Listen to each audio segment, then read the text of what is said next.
Just because Illustrator is a vector-based program, it doesn't mean you have to totally ignore pixel-based images. In fact, there are many times when you might want to bring raster images or bitmaps into your Illustrator documents. For example, you're creating a jacket cover for a book, and you want to put a photograph of the author into your layout. Well, of course you can do that inside of Illustrator, and in regards to placing images into your document in Illustrator, there are really two basic concepts you have to become familiar with. Something called placing a linked image and something called placing an embedded image. Let's take a look at both of these. I'm going to start with a regular document here. I used the print profile to create this document, and I'll go to the File menu and I'll choose Place. I have three different images here. I'm going to choose the bonsai.psd file. Now, Illustrator is able to place a variety of different pixel-based formats, be it GIF files, PNG files, JPEG files, PSD, TIFF, EPS, the list goes on. For the most part, however, I like to use PSD files because I generally open up all my images inside of Photoshop anyway to make sure they're all adjusted and perfect just the way that I need them. In addition, you can apply things like transparent effects to artwork inside of Photoshop. Well, when you save your file as a PSD, that transparency comes through into Illustrator as well.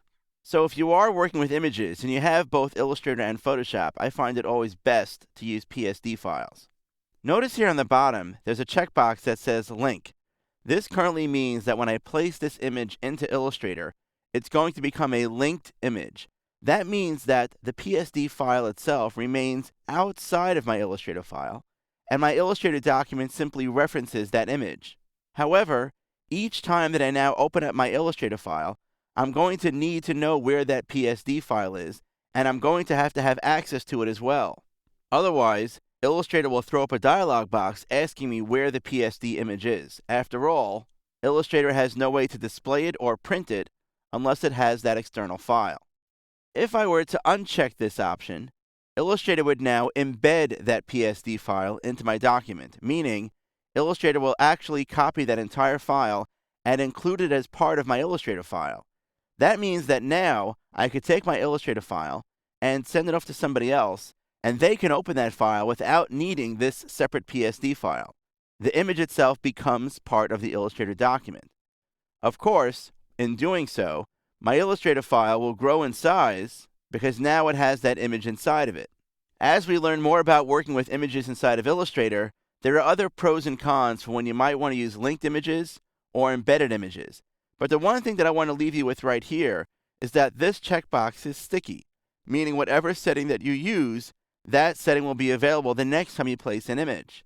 Now, normally, on a day-to-day basis, I'm working very quickly, and I often forget when that checkbox is turned on and off.